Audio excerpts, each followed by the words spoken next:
This is question time as we wait. Dude, there's another... I got it. Unacceptable. Nothing. Where are they coming from? Did you blow your nose? No. You probably blow your nose like a It's idiot. just like boogers You're all just over like... me. I do. No, I do that because I hold it like here and then just stuff shoots down. All right, so back. Now, I was going to look through to be... a good Samaritan? Here. Do you think what Evil Genius's X, like, well, clearly I'm going to guess is not X, but will there be a scuff controller for the team? I would assume so. Oh, dude, I didn't even think about that. You know how big that is for EG as well, coming over here and getting this kind of branding? Yeah. Because, as everyone knows, well, actually, everyone probably doesn't know, besides, like, League of Legends and maybe a couple Dota people, no one even looks at the YouTube side of things in, like, competitive esports, really. And, like, a team like EG, yeah, they do a little bit with, like, In Control and stuff like that, but they're going to be getting... Well, that's what's funny about COD. Like, compared to, like, League, even really, probably Dota, well, Dota's StarCraft huge when it was, I mean, it's tapered off a little bit, but it's still really big, obviously, in Korea, and still here when they have large events. But as far as tournaments, you know, people that show up, viewers, for the most part, they dwarf Call of Duty. But when it comes to, like, Twitter following... YouTube views, the social media side, COD's like way ahead. Like you way You look like the biggest players in StarCraft. You take the top like 10, add them all together, and I don't think they have as much as like one member of Optic. I mean, I can't remember some of the big. Don't get me wrong, some of the big players do have a lot, especially some of the casters like Husky and Day9. They have a ton of followers, but the players themselves. I think Day9's close to like 200,000. Oh, he's got a shit ton. But some of the players, like it's not as big, and on the YouTube side, I mean, League on YouTube, I don't play League. It's got to be sick. It's got to be gigantic. But what you're saying is right. There's a lot more business opportunities here for EG. So the scuff thing, yeah, I mean, why not? There's an Optic scuff. EG, at least like as a global brand, is certainly bigger than Optic. Not in the COD word, but globally. Well, the big thing here, actually, now that I think about it, EG, so they're one of the big problems that we're seeing with companies is a lot of companies are willing to take product instead of straight up money. In order to be basically a fully self-sustaining business in the esports scene, you actually have to get money. You can't just be getting product from all these companies. EG, I don't know if they'd be willing to say, oh, we get 5% of the earnings from Scuff. I don't know if I think EG would want a flat rate. Honestly, I'm a marketing major, but I do not know the business dealings of that stuff at all. So I'm not even going to pretend to. But I wouldn't be surprised to see. I mean, there's definitely going to be, hoodies and all that stuff coming out. Well, they already have all those. I would hope that Scuff's probably already reached out to EG, but I don't know. All right, here next. How is Saints still on FaZe? At least in the conversations we had with the guys, because I was pissed as hell when all that stuff went down. And again, we still don't know the details, so I'm not going to say anything really negative about it because I don't know. It could have been something serious. I'm not sure. But if it was, he just sort of shaded out, which seems what a lot of people think. Honestly, well, the answer to your question, the reason that he's still on the team is because his teammates think he is the best player in the game. And it's not really, I don't think he's the best player, but he's up there. And that's part of it. It's a businessman. They're in this to win money. They want to win money. I think. And they like Renato. Like, they all get along with him really well. It's scary, though, right? Because basically from the rumors, well, I hate doing this, but basically, like, from the rumor side of things, right, it looks like Saints doesn't fly. To put it in a nutshell. Like, he drove to champs, Well, if we went with the overwhelming... Yeah. Like, he drives to all of these events. I don't know if he has a phobia of flying or whatever it is. No, he flies. No, that was confirmed. He flies to events, just not outside the country. He definitely flies. I don't know, remember who was telling us that he only drives. That's not true. Oh. Yeah, no. That got shot down like 30 minutes later. Really? Yeah. Interesting. Well, so he doesn't leave the country. So as long as it's not Gfinity or Niagara, I mean, he's only missing out on 2 events. Everything in U.S., Gfinity is worth a lot of money, though. It is, but you got to think of it from a business side. They want to be the best. They want to win. If you have the choice between, I mean, if they could replace him with another top 5 player, but that's just not, it's not really realistic right now, especially with the roster locks in the league and everything. He's a part of the squad, man. I don't know even it's a know tough who decision. They would get. Well, it's a tough decision for them, and at least in the talks we had with them, it didn't seem like they had any intention of parting ways with Saints at all. All right. Well, it doesn't answer me. I have stealthy no idea. What was it? What was the question? Answer me. Can Saints get a work visa? LOL. He sketched on FISRP International Modern Warfare 2 or something. I don't know what his visa passport. You have to understand one thing, my peoples. We've been around for 6 months. Visas and stuff like that. I have a visa in my card, in my wallet. Who do we think has a chance with X Games? Well, I would have said FaZe Black, but they won't be there. Oh, that's confirmed. Well, no, I thought they talked about the fact that I thought Formal tweeted out something like they're not going to be able to go. They're not going to. Weren't you the one that told me that? Yeah, well, I thought they said that the 5K actually was. I don't know. I saw a tweet. I don't know. MLG does everything. Like my one problem, and we said this with regional still. Everything is done on Twitter because the site is just all a platform. There's nothing like concrete evidence. Like. Puckett. That's kind of how it is now. It's like constant updates. I know. Puckett, with your ESR, man, just release an official statement. So I can just go back and say, okay, this is officially what it is. Because 140 characters, it's so loose. Like, it's easy to say X Games will only be 17 plus. But when you're saying, okay, on 5/12, pro points are locked. When is 5/12? What's 5 days from now? So that would, okay, so 5/12 is when it locks. So the 5K is in. All right. If FaZe Black is there, you're just asking me what team I think could beat them. Do I think EG is going to win? 110%. Yeah, no. But FaZe Black, I think, would be the team that would have the best opportunity to beat them, in my opinion. I would have said, before this event, I would have said Optic, and I know, we've been seeing stuff that like just Clay didn't really have his best event, didn't play well, but they got beat so handily by two teams, by FaZe Black and by Complexity, that it's just hard for me to pick them over them. In 3 weeks? No, I guess it's like a month, almost exactly. A little under 4 weeks. I don't even think the question really is who can take it, because the answer is already EG, in my personal opinion. I'm interested. I think some of the biggest things to look at here, for me, is what will happen with TK. I think TK is a big question mark. I think Optic Nation versus Optic Gaming is a big question mark. Yeah. And those are my kind of storylines, because Optic Gaming and Optic Nation right now, Optic Gaming should be better than them. Yeah. They should be. They 100% should be, but they're not. Yeah. So with that said, they didn't perform on LAN because Optic Nation beat FaZe Black, and they didn't, and then they got beat by Complexity. So, but on the other side, like TK had Mad Cat. They didn't even practice with him really at all, besides like a couple nights, and they got top 8. So I would like to. I don't know where I see TK falling. I know Neslo. Neslo looked at us. We were at dinner with Neslo and Haley at the airport kind of before our flight, and he was like, we will be the team to beat them. He didn't really say when. He said when it happens, it will be us. So, I like that confidence, but I don't see it right now. Somebody, just to clear this up in case there was confusion, someone said, are we saying that his girlfriend being in the hospital was a lie? Absolutely not. I have no clue. We were just going off what the common thought was there, that he just can't go to international events. But no idea. I'm not going to. Not really much to say. No clue if that was true or not. Could it be true? Yes. Do we know if it's true? No. Any idea why younger players can't get a consent form? Honestly, that's a good question, because if you know that, say if you want to go to a rated R movie as a kid, as long as your parents are there, you're good. Like, it would be interesting to me if the parents would go out. Why couldn't the players play? And if you know the answer to that, Scott.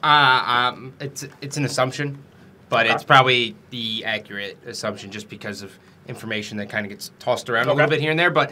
Basically comes down to Activision, okay? So Activision is not in bed with MLG, but they work very closely with MLG. They have a partnership with champs and everything. The last thing they want, and everyone knows this from Black Ops 2, is having young kids come out there and basically soil what they've done for esports. They don't want a bunch of young kids out there screaming and stuff, and then they know it's a war game, man. They know it's a war game. They know it's a person killing another person at the end of the day, and they just want it to be 17 plus. That's it. Well, think about, you can also think back to remember when they had that, there's a soldier in all of us, that commercial they did with Eminem in the background. They had like everyday people kind of being soldiers, and that was like kind of when I think everything when it was still like on the news all the time with the war that was going on and everything was being talked about, and like they took a ton of flack back then. I remember, kind of like how that's sort of a negative connotation towards soldiers and how you shouldn't be comparing, everyone to soldiers and how it's not cool to like popularize war.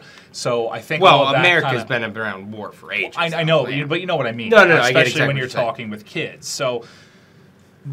It's kind of I agree. So that's probably a big part of it. It just comes down to this. Yes, X Games is open to everyone. Would it be ideal? Yes, but there's only one person technically being affected by it. Yeah, that's it. I'm not trying to be rude. TP's girl? Yeah. What'd she say? Did she say hi? I don't know. I have 20 plus. I'm not even going to try to read through them. I tweeted out that there are a few COD couples that need a TV show right now, and I'm assuming she somehow got brought into the mix. I just want to text formal.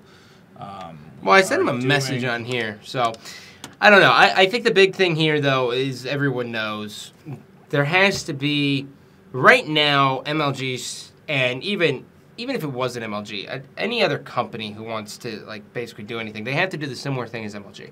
They have to have like a step in progress here to become like a professional gamer. They have to do it now. But at the same time, you can make the argument that, well, anyone can do the World Series of Poker as long as you pay $10,000 and you want to enter it. Like, we had $10,000, we could go and play. It's open to anyone. It doesn't matter. Yeah.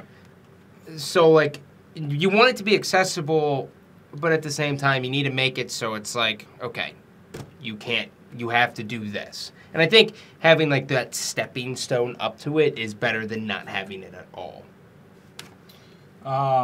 Wait, coaches are in the open bracket at Anaheim, but not champ bracket. Yeah, how freaking funny is that? I did not know that. How funny is that? I can't even remotely comment on that without being very negative. So we'll go to the next one. How funny is that, dude? I couldn't believe it. Someone said that in my video today. Let's just drop it here because that's the most asinine thing I've ever heard. You and Scott have... Wait, what? You and Scott have understand X Games...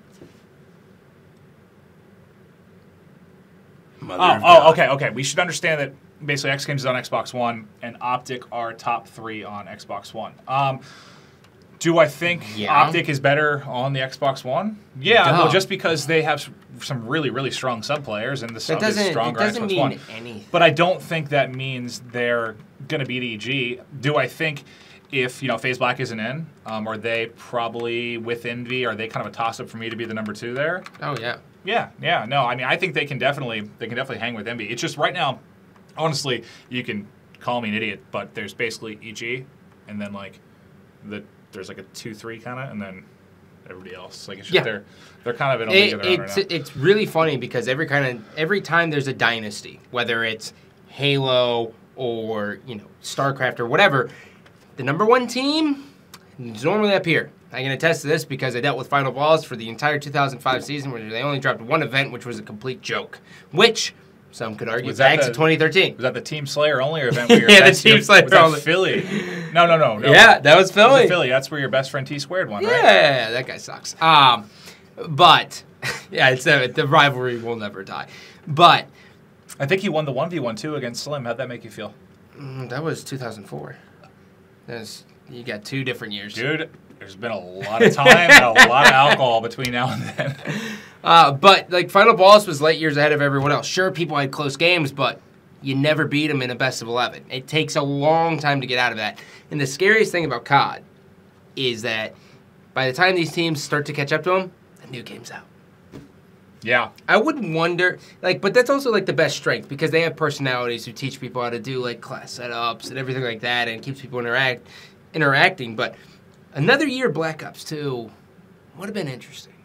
Yeah, I hope, and I don't even want to comment really on what to expect from the next one because it's just, there wasn't really anything I could take from that video with regards to esports. I mean, are you going to be able to Spider-Man up walls and go, I have no idea. I don't know what their plan is. I don't see why not. I don't know. I mean, I think if they can add, and this was the problem. I thought Thunk was better. This is the problem I had kind of with going into Halo 4. They realized, talking with Quinn and guys at 343, they realized they needed to. You have to keep it fresh. You have to add new stuff. Otherwise your game's just eventually going to wither away. So they just didn't do it in a way that I thought was very good. Whereas Sledgehammer has been 2.5 years in development.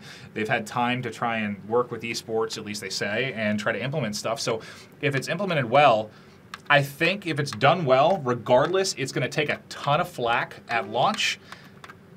And then you'll see how it actually is over the next couple months. If it's new, if there's stuff added, dude, people are going to freak out. Oh, no. As we all know, when a game comes out, okay, here's a fun fact for everyone at home who we all tweet about, like, looking back on it, Halo 2, yes, was amazing. Yeah. When that game first came out, Halo 1 people... I hated it. Hated Halo 2.